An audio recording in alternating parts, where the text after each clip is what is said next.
Ano yung card na rin, bro? Po? Card na yung lamayan niya? Oh. Hindi na bala? Card. Card.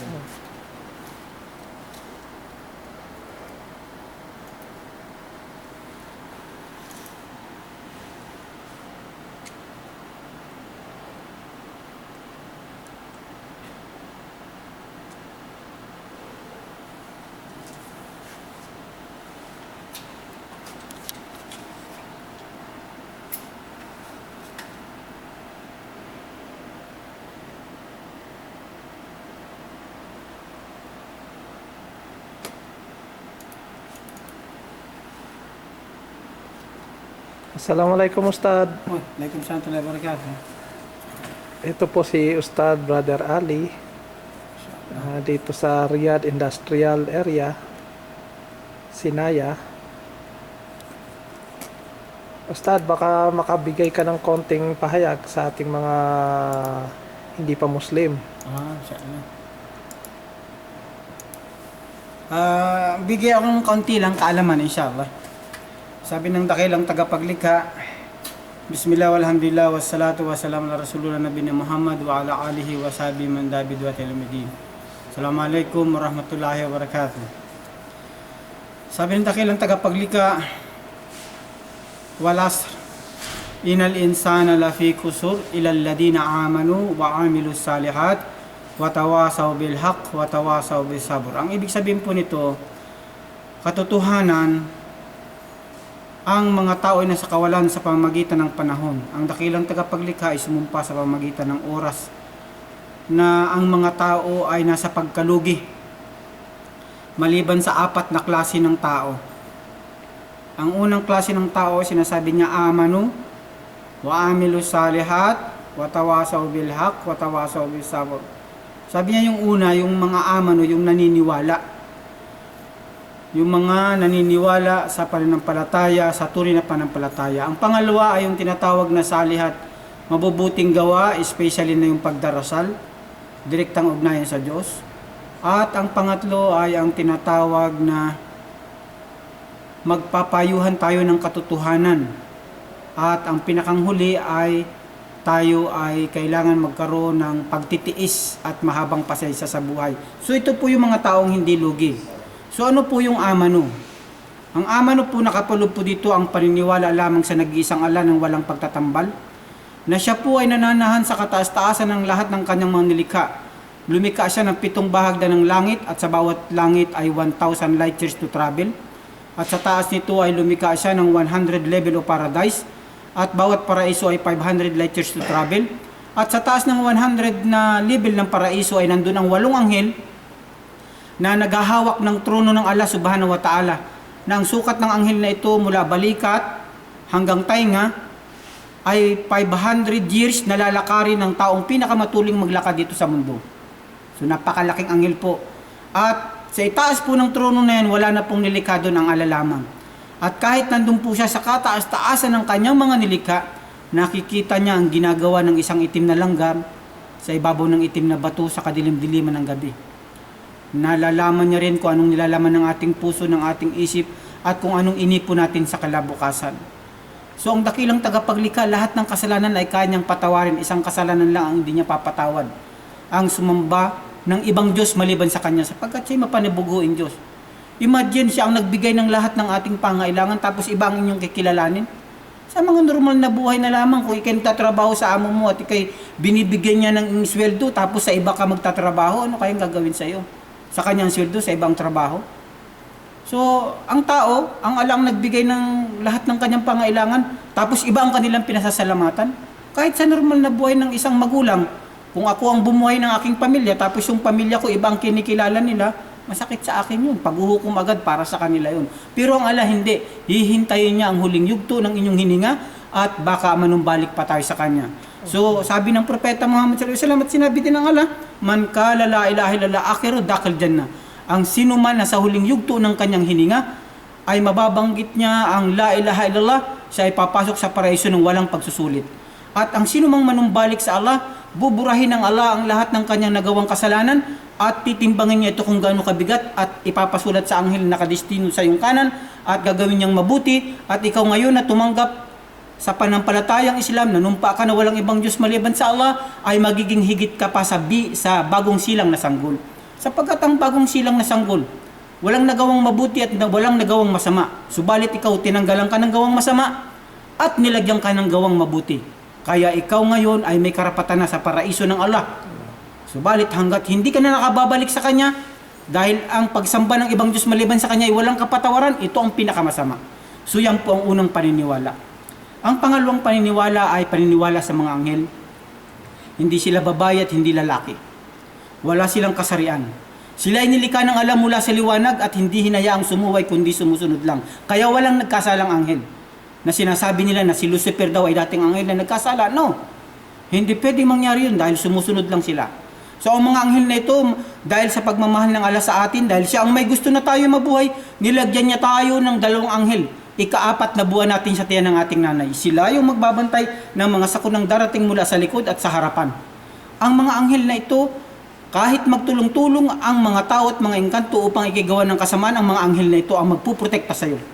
So, pagdating mo sa tamang edad, darating muli ang dalawang anghel upang isulat na ang masama at mabuti mong gawa. Mananagot ka na.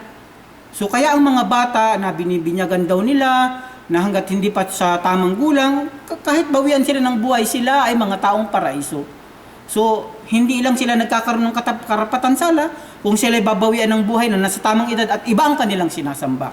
So, ang mga anghel na ito, may mga anghel sa nangangalaga ng halaman at patubig, si Angel Mikael, nagdadala ng revelasyon, si Angel Jabril, ang kumukuha ng kaluluwa, si Malikil Maut, ang bantay ng impyerno, si Angel Malik, ang bantay ng paraiso, si Ridwan, at si Kiraman at Katibin, yung nagsusulat ng masama at mabuting gawa natin, at si Munkar at si Nakir, ang questioner of the grave, at marami pang mga anghel, katulad ng 8 anghel na nagdadala ng kanyang trono. So ito ang paniniwala sa mga anghel na hindi sila pwedeng magkasala kundi sila ay sumusunod lamang. Ang pangatlong paniniwala, kasama to sa amano, ay paniniwala sa mga banal na aklat na ito ang ating batayan ng buhay.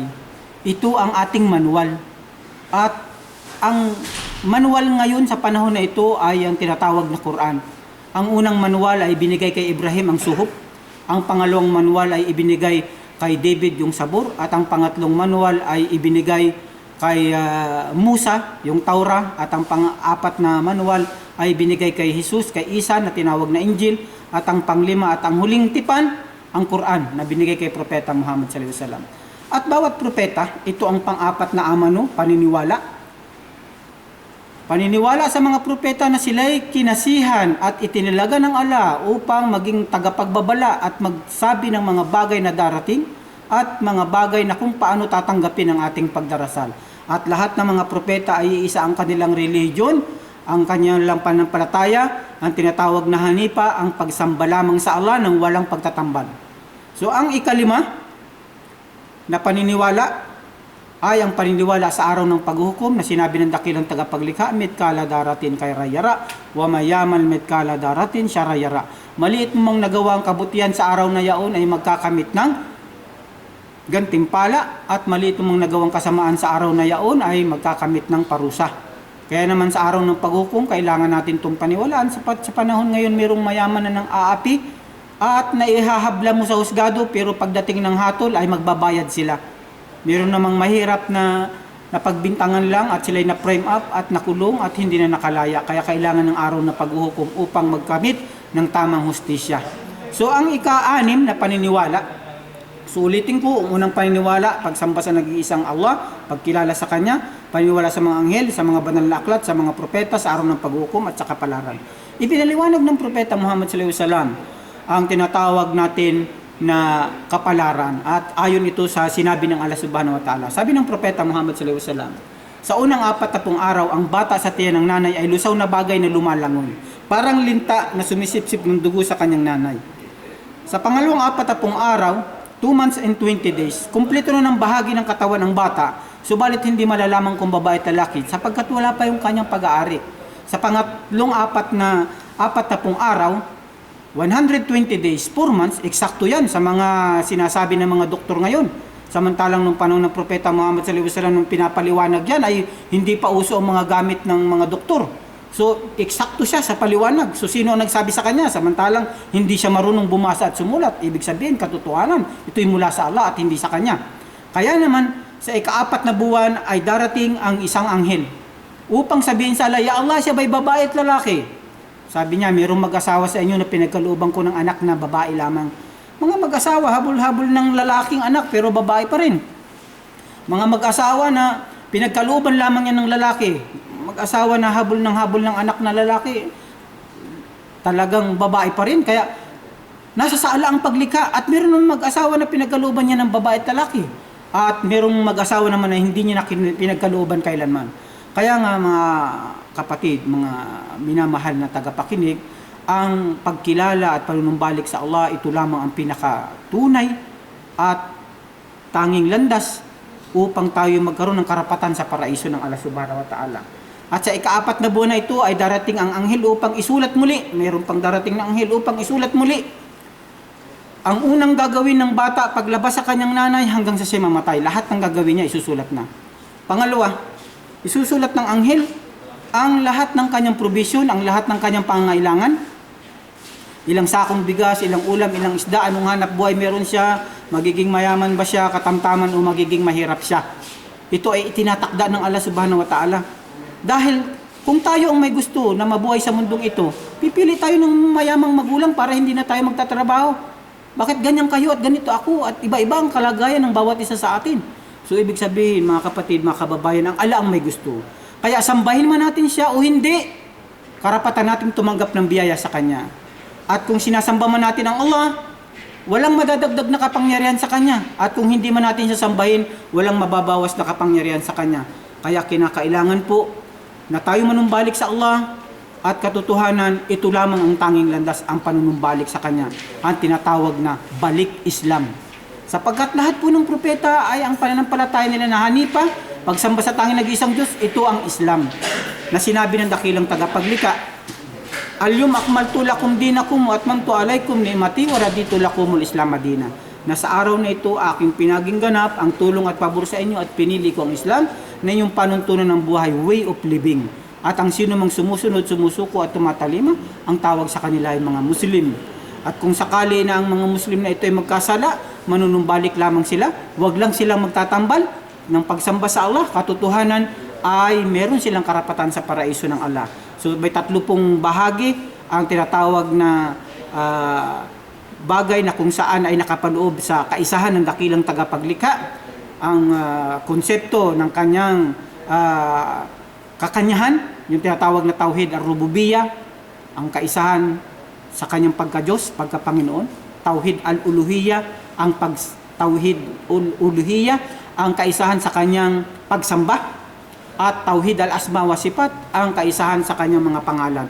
So ito po yung mga ilan lamang na kaalaman upang ibigay sa inyo ang kauna-unahang kaalaman na paniniwala sa Islam. At ito po yung nakapaloob sa tinatawag na aman o paniniwala. Ang pangalawa naman po ay tinatawag na salihat, mga mabubuting gawa at pagdarasal. So sabi ng Propeta Muhammad sallallahu alaihi wasallam, ang pagitan ng Muslim at hindi Muslim ay ang 5 beses na pagdarasal. At katotohanan, kung ang isang tao, sabi ng Propeta Muhammad sallallahu alaihi wasallam, kung may malinis na ilog sa harap ng iyong bahay at 5 beses kang naliligo, may dumi bang matitira sa iyong katawan? So ibig sabihin, ang 5 beses na pagdarasal, ito ay paglilinis ng mga kasalanan na nagagawa natin, sapagkat katotohanan, meron tayong tinatawag na shirk al-kafi, yung pagtatambal sa Allah ng hindi natin namamalayan. Kaya pinakakaingatan at ito rin ang kinakatakutan ng Propeta Muhammad sallallahu alaihi wasallam, sapagkat bago natin mamamalayan ang maliliit na mga pagtatambal na ito sa Allah, ay baka malaki na. Kaya kinakailangan po yung salihat, yung magagawang mabuti at especially yung pagdarasal, ito lamang po ang pagkakilanlan ng Muslim at hindi Muslim. Sabi ng Propeta Muhammad sallallahu alaihi wasallam, ang pagitan ng Muslim at hindi Muslim ay ang 5 beses na pagdarasal. So yun po ang salihat. Mabubuting gawa, mabubuting trabaho at mabubuting pakikitungo sa lahat. Ito po ang salihat. Ang pangatlo po, para hindi maging lugi, watawasaw bilhaq, magpayuhan po tayo ng katotohanan. Huwag po tayo magsinungaling. Sapagkat ang Muslim po pwede maging duwag, pwedeng maging maramot, pero ang maging sinungaling, pinagbabawal po ng Propeta Muhammad SAW. Hindi po pwede. Kaya kailangan po, upang tayo maging matuwid sa ating buhay, kailangan po tayo magpayuhan ng mga katotohanan sapagkat ito po ang matuwid na landas. Ang pang-apat po, na tinatawag nating bisabr, ang pagpapayuhan ng mga pagtitiis.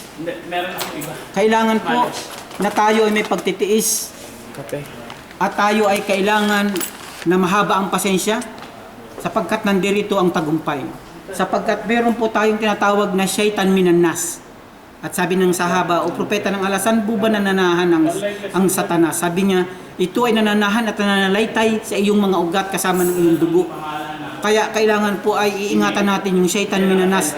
Narito po yung tinatawag na baltik, yung inis at yung yamot at hindi paghihintay at hindi pagtitiis. So para magtagumpay po, apat po ang kailangan. Kailangan natin na tayo maniwala sa nag-iisang Allah, sa lahat ng katuruan, paniniwala. Kailangan po tayo maniwala din sa lahat ng mga ibinibigay ng Propeta Muhammad SAW. At ang pangalawa po, ang tinatawag nating mga salihat, mabubuting gawa. Ang pangatlo po ay ang pagpapayuhan ng mga katotohanan at ang pang-apat po ay ang pagpapayuhan ng pagtitiis. So yan lang po ang maibibigay ko. Magandang ngayon po ay umaga pa rin. So subhanakallahumma bihamdik, asyhadu an la ilaha illa anta, astaghfiruka wa atubu ilaik. Kung may nasabi po akong masakit para sa inyo, humingi ako ng tawad, ito'y ganang akin.